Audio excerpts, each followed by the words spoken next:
Hayden Rim, and I went to the mission trip. When I first went to the missions, I was like missing my home, and I didn't want to be there because we had like a 13-hour car ride, and it was like really tight inside there too, and so we had to go drive into other places and to stop at like Airbnbs, and so it kind of felt like the drive was like endless. But when we finally arrived at the missionary center, my heart didn't change, and I was still very annoyed and ticked off very easily about the situation we were in, and I was like complaining a lot in my mind, like waking up early just to stack books or look at museums was really like not my favorite things, and I expected the whole trip to be boring. But even after all that, I still prayed to God about it, and I asked Him to reset my heart posture and to help me to be more mature and to truly learn more about His works and to get closer to Him and to help others. And I got this prayer idea from our pastor, because he would always remind us that we are in missions, so we should reset our heart and our minds and heart towards God. And those words really stuck with me and how I should act as a Christian. During this trip, we visited some other sites such as IMB, the Billy Graham Museum, or JARS. And some sites like JARS or the IMB really touched my heart and soul in a way where it motivated me to spread the word of God and to help others get closer to God. As you guys heard from Yangwon and Ryan, we heard about lots of martyrs and people who sacrificed their life, and that kind of changed my mindset to how to serve. And we learned about how many kids and adults don't even know who Jesus is, and that was just really depressing and sad to me, because the Jesus who died for my sins and set me free, and the Jesus that always sets a path for me, and Jesus always provides for us, but some people don't even know about God or don't even have the opportunity to find God, and that just left me heartbroken, because if I can't get through life without God, I wonder how these people can live. And that just so following on with the missions, when I got tired or lazy during the work, I would remind myself of those people who don't know God and would ask God for strength to keep going. And at the end, I ended up loving the mission trip. I was able to serve God and learn more about the dedication you must have to spread the gospel. And I also got closer with friends. I was already close with like mostly everyone there, but we met like a Chonyogu guy, and his nickname for us was Hwanhyung, and I just learned lots of stories about him. And I was also really amazed that since it was his first time being a new Christian, he was able to serve in missions. I think helping each other with advice and making each other laugh was truly like a heartwarming time for me, because, well, like Ryan said, meeting new people and people that are going on the boat for missions really inspired me to show more dedication to God and to give my life to Christ. At the end of the trip, when we were going back home, Jonathan said to remember the mission just started, and that made me realize how every day, no matter how little you think you are, or if you're far from God, He has a plan for you and He will guide your life. So leaving this, I say that you must give your life to Jesus and live fully dedicated as a Christian, because that makes a huge difference.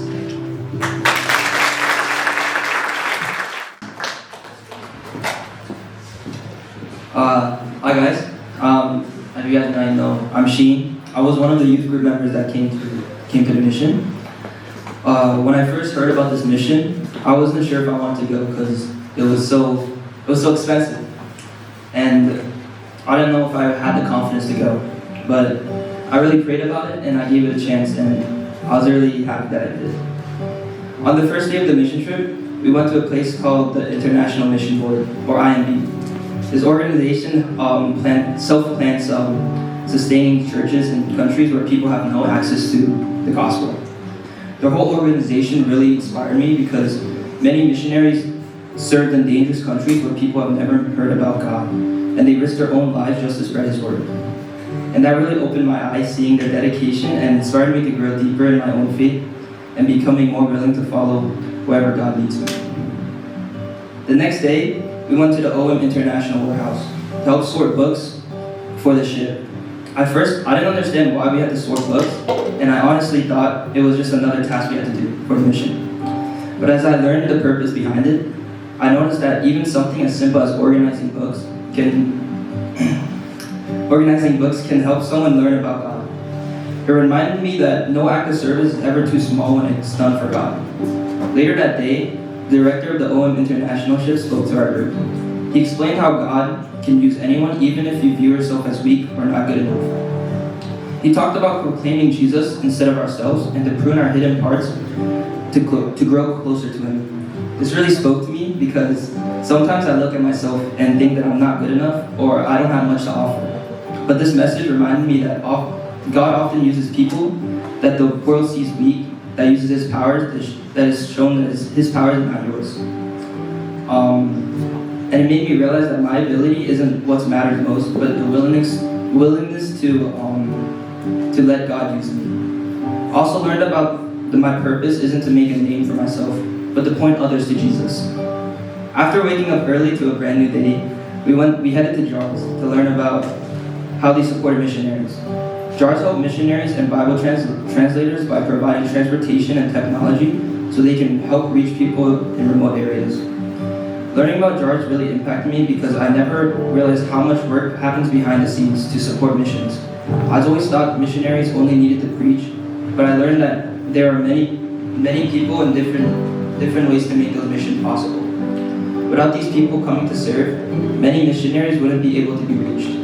Seeing this made me realize that I don't have to stand on a stage or preach that can make an impact.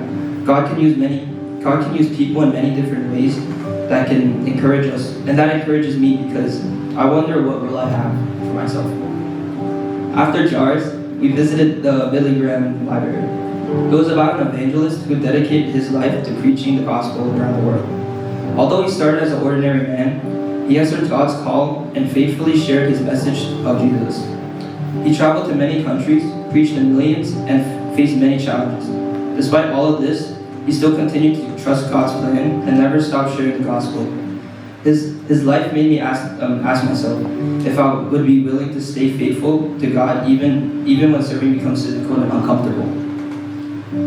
Through the mission trip, I also met many people. One of these groups were called the Steppers. These people were from Korea and came all the way to Florence to serve on the OM ship. Meeting them really impacted me because they traveled so far just to serve God, and it made me realize how many people are willing to sacrifice their time, comfort, and even their lives just to share the word of the Lord. Overall, this mission trip was completely changed the way I look at God's word. Through learning about IMB, OM International, JARS, and Billy Graham, I realized that missionaries are much bigger than just people who preach. God uses missionaries, pilots, mechanics, translators, churches, and many others just to bring the gospel together. This trip challenged me to stop doubting what God can do through me and instead trust His plan. Even if my role seems small, I understand that God can use anyone to make a difference in knowing His kingdom. Thank you for hearing my message.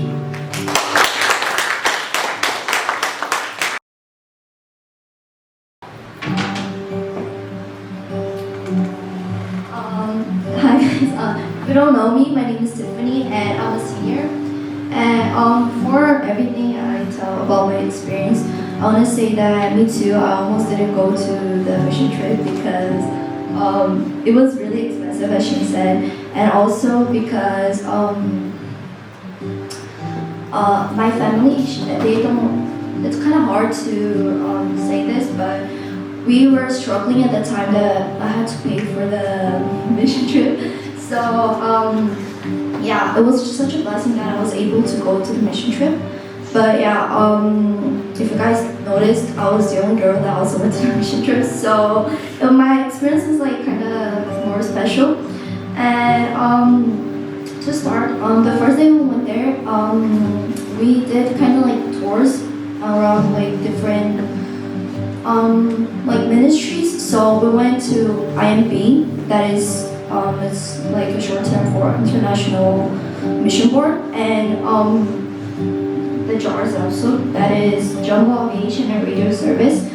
For JARS, it's a really big place, and they send like construct their own airplanes and they send them to the missionaries to like different countries to translate Bibles. And for IMB, it's like a place where they train the missionaries so they can go to different countries and serve. And at the first place, at the IMB where we first visited, if you guys know, Yang talked about like a board where there was like names of people that unfortunately passed away when they went to the mission camp. And our guide, Tom, he was talking about the story of like each people there, and it was like a lot of people that unfortunately passed away. But there was this specific woman named Karen Watson, and she wrote a handwritten letter in like a legal paper, and the official letters like framed in the board also, and it really caught my attention because he told about her history, and it was basically she gave this letter to her pastor, and she told him to only open the letter in case she unfortunately died during the mission, and it's what happened. She unfortunately was killed in Iraq along other 3 missionaries that were there too. And I think if you search it up, her name on the internet, you can also like find the letter. So I will like give a time to read too because it's a really powerful letter, and I think that it's gonna change a lot about your vision about missions. And one specific phrase that really impacted me was that where she said, "I was called not to comfort or success, but to obedience." And this really made me reflect upon what I was doing in the mission trip, because from the first day I was complaining a lot from what I was doing there, because I mean it was pretty uncomfortable because I was like with 6 men and I was not really comfortable. So and I also miss my family and my cats, which I really love. And anyways, and this also made me realize that mission trips are not made to be something that you enjoy, but something that you go out of your comfort zone and try new things for the glory of God. And when we got to the OM ship that is like in Florence, basically OM ship is like a global Christian floating book fair and a missionary ministry. So basically, they have like different ships. I think they have right now 2 active ships, and they send missionaries to. Anyways, inside the ship, there's like a book fair library. So they sell Christian books, and what we did there was basically sort those books so they can send and sell these books. And as Shin said, there was like people called steppers. They're basically the missionaries that are going inside the ship, so they go travel around the world and serve in different ways. And we met them, and they were all Koreans. So for some reason, but we made a really good friendship with all of them. I believe that this was also a really big blessing from God, because I didn't really expect to make so many friends from different countries, because we met people from France, from Switzerland, from Canada. So it was a really good opportunity to connect with other cultures and learn as well.